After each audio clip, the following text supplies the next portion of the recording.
Stone Butch Blues by Leslie Feinberg, Chapter 2. This chapter contains transphobia, involuntary psychiatric care, and racism. Please listen at your own discretion. I didn't want to be different. I longed to be everything grown-ups wanted, so they would love me.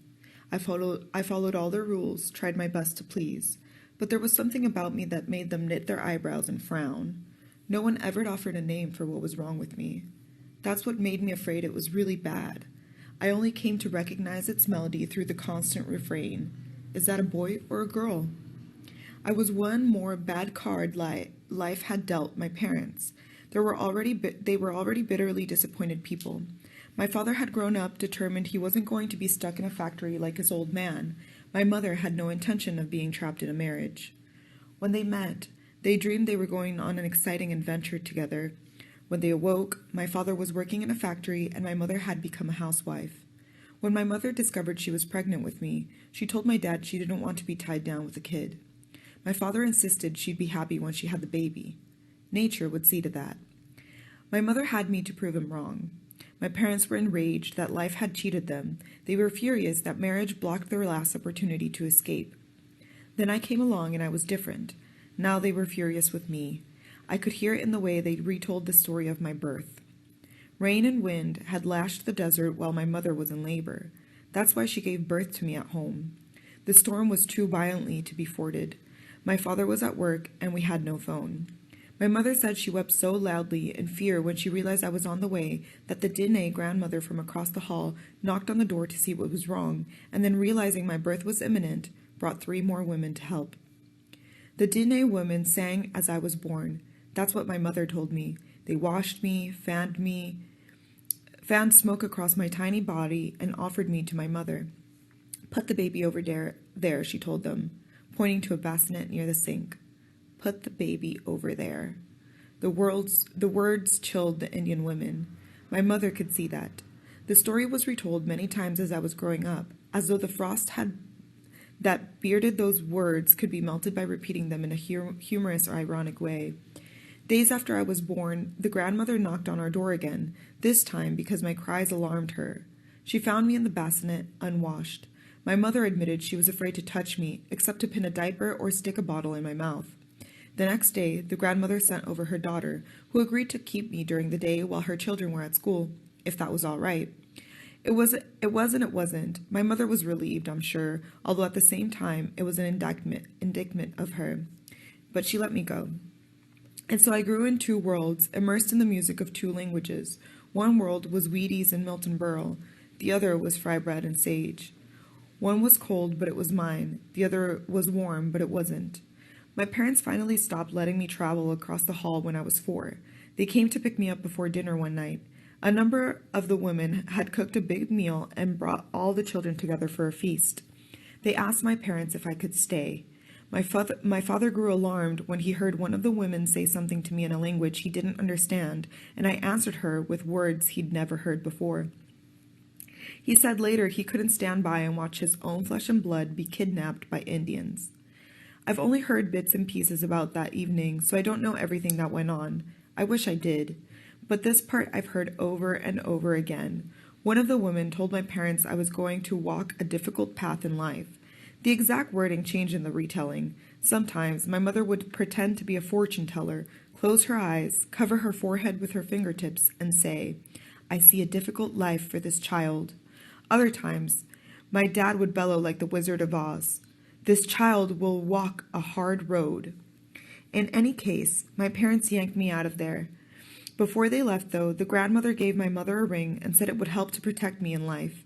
The ring frightened my parents, but they figured all that turquoise and silver must be worth something, so they took it. That night, there was another terrible desert storm, my parents told me, terrifying in its power. The thunder crashed and the lightning illuminated everything. "Jess Goldberg?" the teacher asked. "Present," I answered. The teacher narrowed her eyes at me. "What kind of name is that? Is that short for Jessica?" I shook my head. "No, ma'am." "Jess," she repeated. "That's not a girl's name." I dropped my head. Kids around me covered their mouths with their hands to stifle their giggles. Miss Sanders glared at them until they fell silent. Is that a Jewish name? She asked. I nodded, hoping that she was finished. She was not. Class, Jess is from the Jewish persuasion. Jess, tell the class where you're from. I squirmed in my seat. The desert. What? Speak up, Jess. I'm from the desert. I could see the kids mugging and rolling their eyes at each other. What desert? What state? She pushed her glasses higher up on her nose. I froze with fear. I didn't know. The desert, I shrugged. Miss Sanders grew visibly impatient. What made your family decide to come to Buffalo? How should I know? Did she think parents told their 6-year-old kids why they made huge decisions that would impact on their lives? We drove, I said. Miss Sanders shook her head. I hadn't made a very good impression. Sirens screamed. It was the Wednesday morning air raid drill. We crouched down under our desks and covered our heads with our arms. We were warned to treat the bomb like strangers. Don't make eye contact. If you can't see the bomb, it can't see you. There was no bomb. This was only practice for the real thing. But I was saved by the siren. I was sorry we'd moved from the warmth of the desert to this cold, cold city. Nothing could have prepared me for getting out of bed on a winter morning in an unheated apartment in Buffalo. Even warming our clothes in the oven before we put them on didn't help much. After all, we still had to take our pajamas off first. Outside, the cold was so fierce that the wind carved up my nose and sliced into my brain. Tears froze in my eyes. My sister Rachel was still a toddler. I just remember a round snowsuit swaddled in scarves and mittens and a hat. No kid, just clothes. Even when I was bundled up in the dead of winter, with only a couple of inches of my face peeking out from my snowsuit hood and scarf, adults would stop me and ask, "Are you a boy or a girl?" I dropped my eyes in shame, never questioning their right to ask. During the summer, there wasn't much to do in the projects, but there was plenty of time to do it. The projects, former Army barracks, now housed the military contracted aircraft workers and their families. All our fathers went to work in the same plant. All our mothers stayed home. Old Man Martin was retired. He sat in a lawn chair on his porch listening to the McCarthy hearings on his radio. It was turned up so loud you could hear it all the way down the block. "Gotta watch out," he'd tell me as I passed his house. Communists could be anywhere. Anywhere. I'd nod solemnly and run off to play. But Old Man Martin and I shared something in common. The radio was my best friend too. The Jack Benny Show and the Fibber McGee and Molly made me laugh even when I didn't know what was so funny.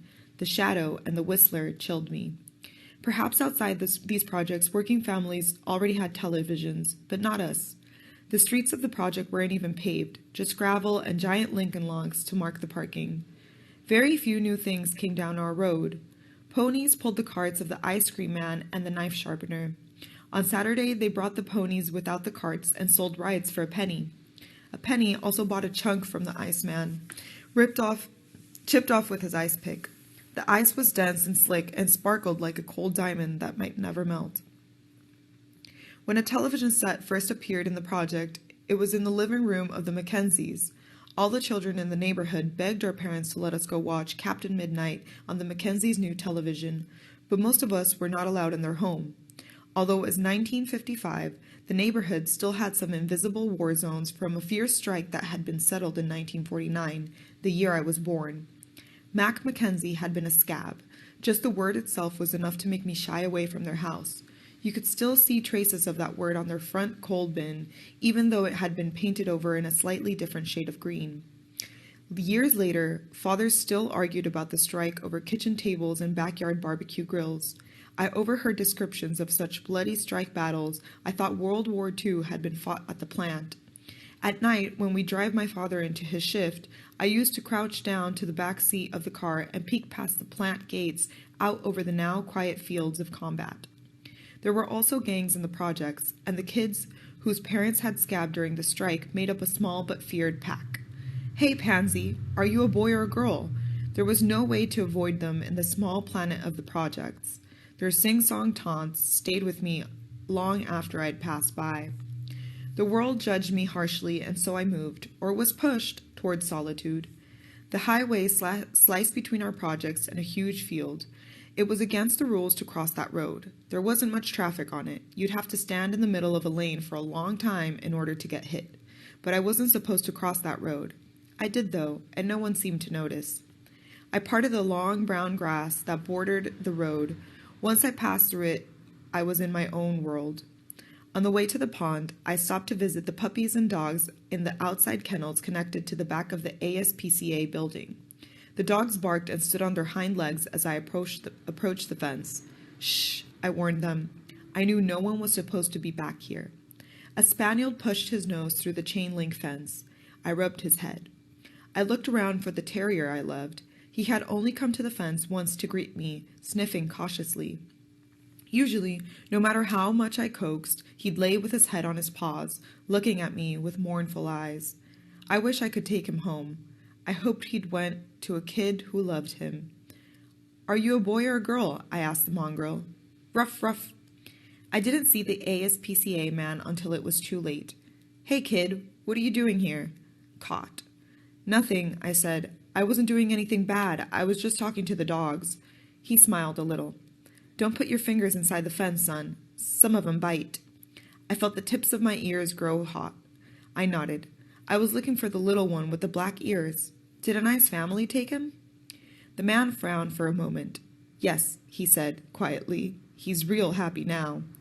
I hurried out of the pond to catch the pollywogs in a jar. I leaned on my elbow and looked up close at the little frogs that climbed up on the sun-baked rocks. Caw-caw! A huge black crow circled above me in the air and landed on a rock nearby. We looked at each other in silence. "Crow, are you a boy or a girl?" "Caw-caw!" I laughed and rolled over on my back. The sky was crayon blue. I pretended I was lying on the white cotton clouds. The earth was damp against my back. The sun was hot. The breeze was cool. I felt happy. Nature held me close and seemed to find no fault with me. On my way back from the fields, I passed the Scabby gang. They had found an unlocked truck parked on an incline. One of the older boys disengaged the emergency brake and made two of the younger boys from my side of the projects run under the truck as it rolled. "Jessie, Jessie," they taunted and they rushed towards me. "Brian says you're a girl, but I think you're a sissy boy," one of them said. I didn't speak. "Well, what are you?" he mocked me. I flapped my arms. "Caw-caw!" I laughed. One of the boys knocked the jar filled with pollywogs from my hand, and it smashed on the gravel. I kicked and bit them, but they had held me and tied my hands behind my back with a piece of clothesline. "Let's see how you tinkle," one of the boys said, as he knocked me down, and two of the others struggled to pull off my pants and my underpants. I was filled with horror.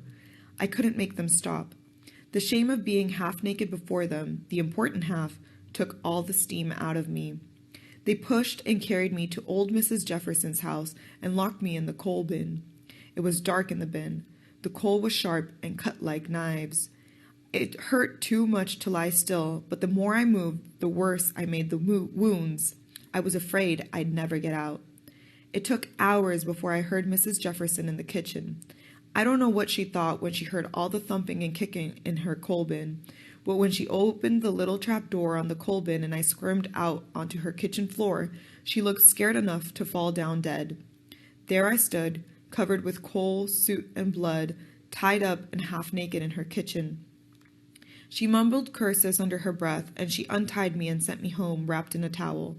I had to walk a block and knock on my parents' door before I found refuge. They were really angry when they saw me. I never understood why. My father spanked me over and over again until my mother restrained his arm with a whisper and her hand. A week later, I caught up with one of the boys from the Scabby gang. He made the mistake of wandering alone too near our house.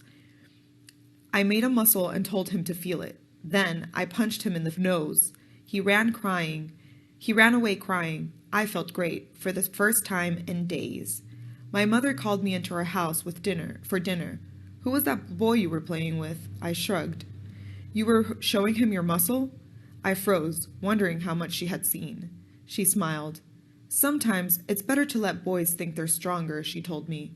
I figured she was just plain crazy if she really believed that. The phone rang. "I'll get it," my father called out. It was the parent of the kid whose nose I bloodied. I could tell by the way my father glowered at me as he listened. "I was so ashamed," my mother told my father. He glared at me in the rearview mirror. All I could see were his thick black eyebrows. My mother had been informed that I could no longer attend temple until I wore a dress, something I fought tooth and nail. At that moment, I was wearing a Roy Rogers outfit, without my guns. It was hard enough being the only Jewish family in the projects without being in trouble at the temple. We had to drive a long time to go to the nearest synagogue. My father prayed downstairs. My mother and sister and I had to watch from the balcony like at the movies. It seemed like there weren't many Jews in the world. There were some on the radio, but none in my school. Jews weren't allowed on the playground. That's what the other kids told me, and they enforced it. We were nearing home. My mother shook her head. Why can't she be like Rachel? Rachel looked at me sheepishly. I shrugged. Rachel's dream was a felt skirt with an applique poodle and rhinestone-studded plastic shoes. My father pulled our car to a stop in front of our house. You go straight to your room, young lady, and stay there. I was bad. I was going to be punished. My head ached with fear. I wish I could find a way to be good. Shame suffocated me.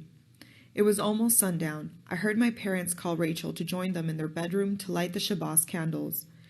I knew the shades were drawn. A month before, we'd heard laughter and shouting outside the living room windows while my mother was lighting the candles. We raced to the windows and peered out into the dusk. 2 teenagers pulled down their pants and mooned us. Kikes, they shouted. My father didn't chase them away. He closed the drapes. After that, we started praying in their bedroom with the shades pulled down. Everyone in my family knew about shame and fear. Soon afterward, my Roy Rogers outfit disappeared from the dirty clothes hamper. My father bought me an Annie Oakley outfit instead. No, I shouted. I don't want to wear it. I'll feel stupid. My father yanked me by the arm. Young lady, I spent $4.90 for this Annie Oakley outfit, and you're going to wear it. I tried to shake off his hand, but it was clamped painfully on my upper arm. Tears dripped down my cheeks. I want a Davy Crockett hat. My father tightened his grip. I said no. But why? I cried. Everyone has one except me. Why not? His answer was inexplicable. Because you're a girl. I'm sick of people asking me if she's a boy or a girl. I overheard my mother complain to my father.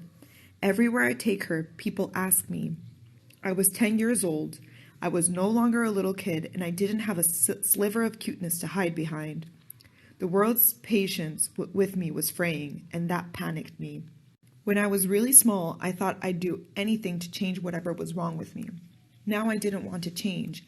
I just wanted people to stop being mad at me all the time. One day, my parents took my sister and me shopping downtown. As we drove down Allen Street, I noticed a grown-up whose sex I couldn't figure out. Mom, is that a he-she? I asked out loud. My parents exchanged amused glances and burst out laughing. My father stared at me in the rearview mirror. Where did you hear that word? I shrugged, not sure if I'd ever really heard the word before it had escaped from my mouth.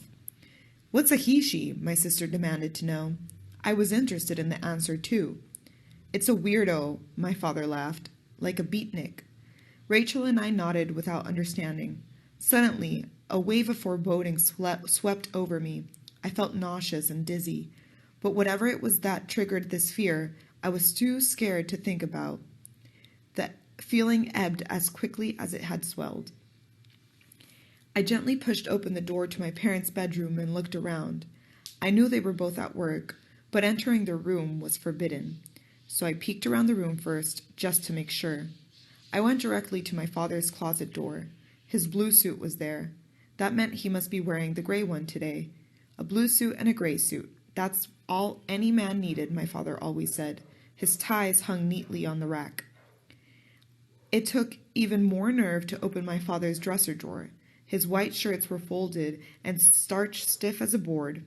Each one was wrapped around with tissue paper and banded like a gift. The moment I tore off the paper band, I knew I was in trouble. I had no hiding places for garbage that my mother wouldn't find right away, and I realized my father probably knew the precise number of shirts he owned. Even though all of them were white, he could probably tell exactly which one was missing. But it was too late. Too late. I stripped down to my cotton panties and t-shirt and slid on his shirt. It was so starched my 11-year-old fingers could hardly get the collar unbuttoned. I pulled down a tie from the rack.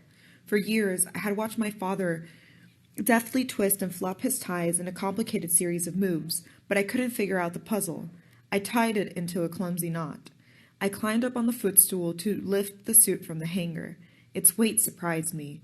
It fell in a heap. I put on the suit coat and looked in the mirror. A sound came from my throat, sort of a gasp.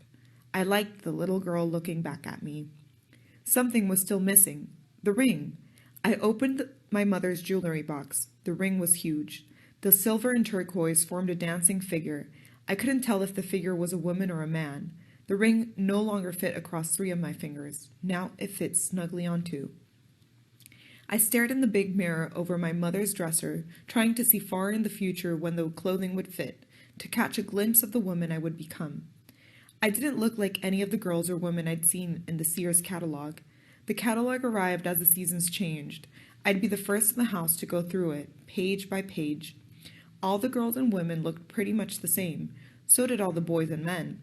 I couldn't find myself among the girls. I had never seen any adult woman who looked like I thought I would when I grew up.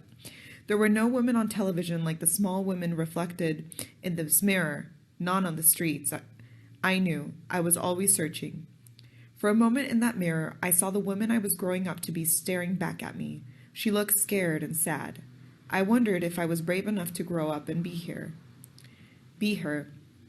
I never heard the bedroom door open. By the time I saw my parents, it was already too late. Each of them thought they were supposed to pick up my sister at the orthodontist, so they all got home unexpectedly early. My parents' expressions froze. I was so frightened, my face felt numb. Storm clouds were gathering on my horizon. My parents didn't talk about finding me in their bedroom in my father's clothes. I prayed I was off the hook. But one day, shortly afterward, my mother and father unexpectedly took me for a ride. They said they were bringing me to the hospital for a blood test. We rode up in an elevator to the floor where the test was supposed to be done. 2 huge men in white uniforms took me off the elevator. My parents stayed on. Then, the men turned and locked the gate, barring the elevator. I reached for my parents, but they wouldn't even look at me as the elevator door closed. Terror sat on my chest like an elephant. I could hardly breathe. A nurse explained the rules of my stay. I must get up in the morning and stay out on the ward all day. I must wear a dress, sit with my knees crossed, be polite, and smile when I was spoken to. I nodded as though I understood. I was still in shock. I was the only kid on the ward. They put me in a room with 2 women. One was a very old white woman who they kept tied to the bed. She keened and called out the names of people who weren't there. The other white woman was younger. "I'm Paula," she said, extending her hand. "Nice to meet ya." Her wrists were bandaged. She explained to me that her parents had forbade her to ever see her boyfriend again because he was black.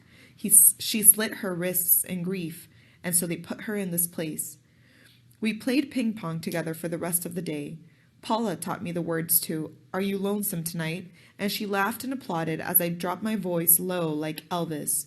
"Make trivets and moccasins," Paula advised me. "Make lots of them. The more the better. They like that."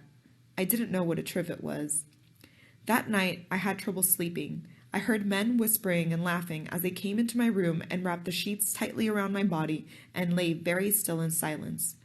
I heard the sound of a zipper opening. The smell of urine filled my nostrils. More laughter, then the sounds of footsteps getting further and further away. My sheets were soaked.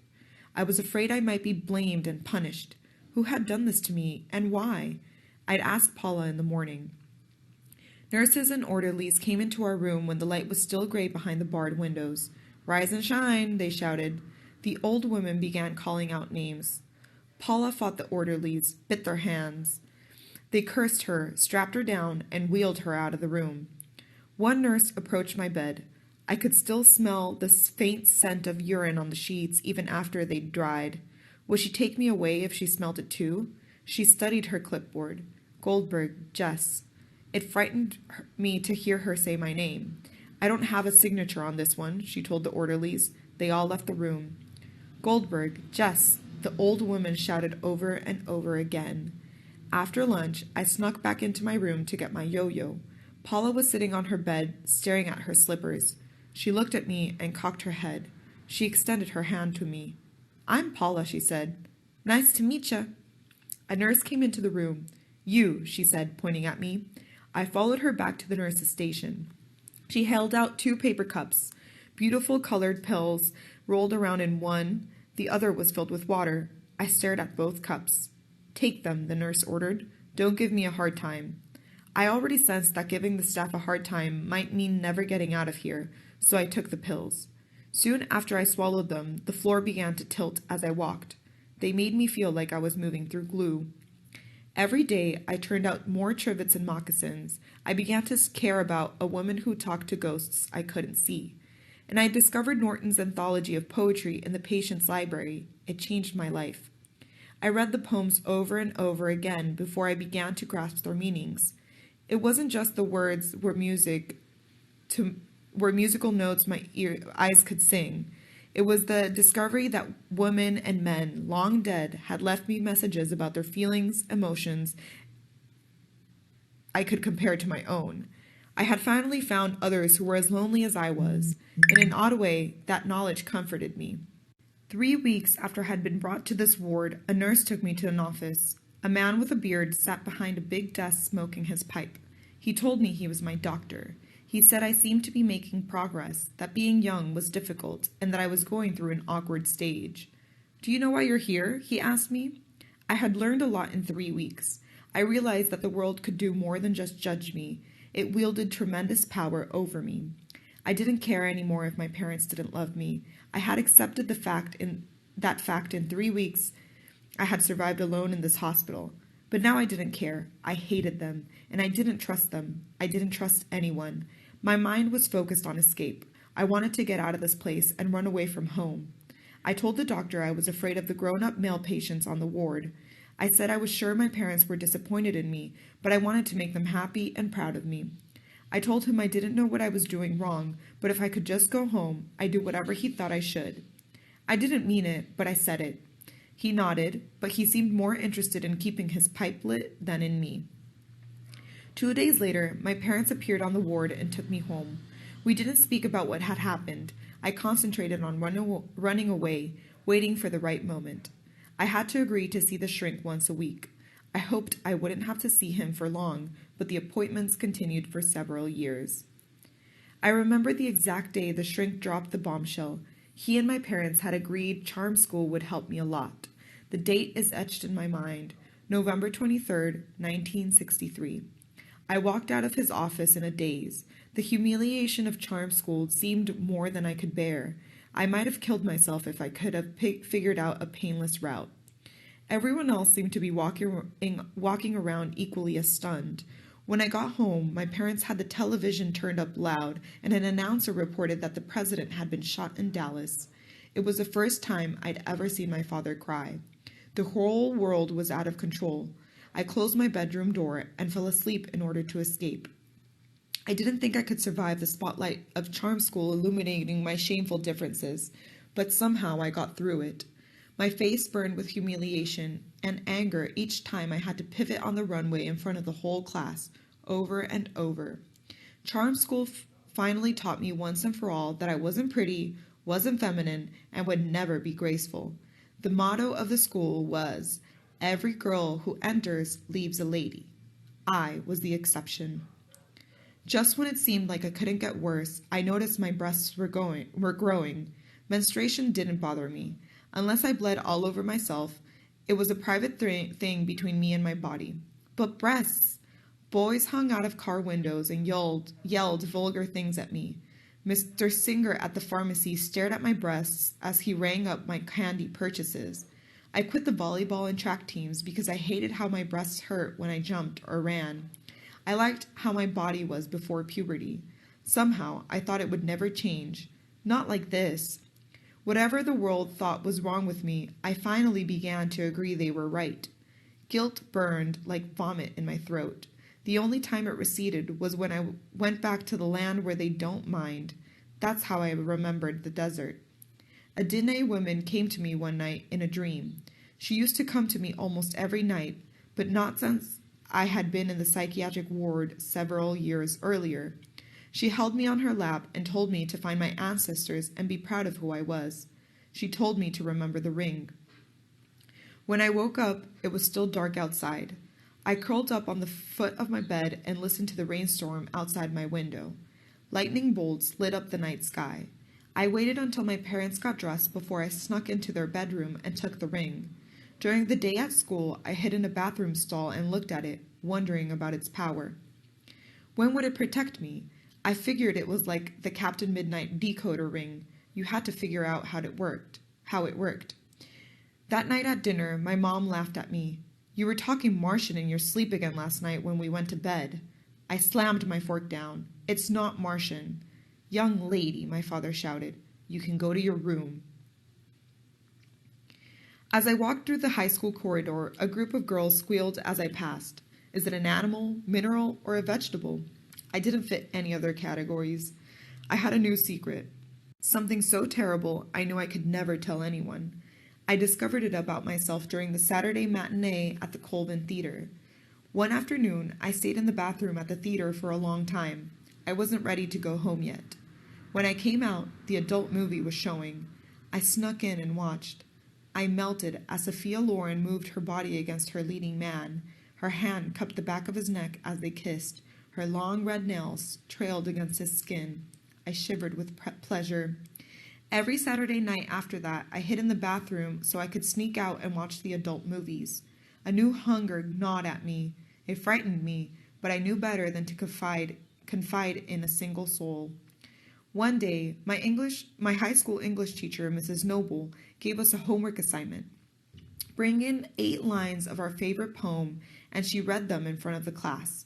Some of the kids moaned and groaned that they didn't have a favorite poem and it sounded boring. But I panicked. If I read a poem I loved, it would leave me vulnerable and exposed, and yet, to read 8 lines I didn't care about felt like self-betrayal. When it was my turn to read the next day, I brought my math book with me up to the front of the room. At the beginning of the semester, I'd made a cover for the textbook out of a brown grocery bag and copied a poem by Poe across the inside flap. I cleared my throat and looked at Mrs. Noble.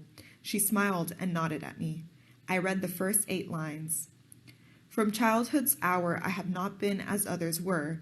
I have not seen as others saw. I could not bring my passions from a common spring. From the same source I have not taken my sorrow. I could not awaken my heart to joy at the same tone. All I loved alone. I tried to read the words in a flat, sing-song tone without feeling, so none of the kids would understand what this poem meant to me, but their eyes were already glazed with boredom. I dropped my gaze and walked back to my seat. Mrs. Noble squeezed my arm as I passed, and when I looked up, I saw she had tears in her eyes. The way she looked at me made me want to cry too. It was as though she could really see me, and there was no criticism of me in her eyes. The whole world was in motion, but you'd never have known it from my life. The only way I heard about the civil rights movement was from the copies of Life magazines that came to our house. Every week, I was the first one in the family to read the newest issue. The image burned into my mind was one of the 2 water fountains labeled colored and white. Other photos let me see brave people, dark-skinned and light, try to change that. I read their picket signs. I saw them bloodied at lunch counters in Greensboro, facing down steely-faced troops in Little Rock. I saw their clothes ripped from their bodies by fire hoses and police dogs in Birmingham. I wondered if I could ever be that brave. I saw a picture from Washington, D.C., of more people than I could have ever imagined coming together in one place. Martin Luther King told them about his dream. I wished I could be a part of it. I studied my parents' faces as they calmly read the same magazines. They never said a word about it. The world was turning upside down, and they quietly leafed through the pages as though they were skimming a Sears catalog. I wish I could go down south on a freedom ride, I said out loud one night at dinner. I watched my parents exchange a complex series of looks across the table. They continued to eat in silence. My father put down his fork. That has nothing to do with us. He firmly closed the subject. My mother looked back and forth from his face to mine. I could tell she wanted to avoid the impending explosion at any cost. She smiled. You know what I can't figure out? We all turned and looked at her. You know that song by Peter, Paul, and Mary? The answer, my friend, is Blowing in the Wind. I nodded, eager to hear her question. I don't understand what good blowing in the wind would do. My parents collapsed in guffaws. When I was 15 years old, I got an after-school job. That changed everything. I had to convince the shrink it would be good for me before my parents would give me permission. I convinced him. I worked setting type by hand in a print shop. I had told Barbara, one of my only friends in homeroom class, that if I didn't get a job, I'd just die, and her older sister got this one for me by lying and swearing I was 16. Nobody at work cared if I wore jeans and a t-shirt. They paid me a stack of cash at the end of each week, and my coworkers were nice to me. It wasn't that they didn't notice I was different. They just didn't seem to care as much as the high school kids did. After school, I hurriedly changed out of my skirt and raced to work. My coworkers asked me how my day was, and they told me about how it was when they were in high school. A kid could forget sometimes that adults were ever teenagers unless they reminded you. One day, a printer from another floor asked Eddie, my foreman, "Who's the butch?" Eddie just laughed, and they walked off talking. The two women who worked on either side of me glanced over to see if I was hurt. I was more confused than anything. That night, on a dinner break, my friend Gloria ate her meal next to me. Out of the blue, she told me about her brother, how he's a pansy and wears women's dresses, but she loves him anyway, and how she hates to see the way people treat him, because after all, it's not his fault he's that way. She told me she's even went with him once to a bar where he hung out with his friends, and all these mannish women were coming on to her. She shuddered when she said that. I wonder why she was telling me this. What place was that? I asked her. What? She looked sorry she had opened up the subject. Where's this place where those people are? Gloria sighed. Please, I asked her. My voice was trembling. She looked around before she spoke. It's in Niagara Falls, she dropped her voice. Why do you want to know? I shrugged. What's the name of it? I tried to sound real casual. Gloria sighed deeply. Tifkas, that's all she said.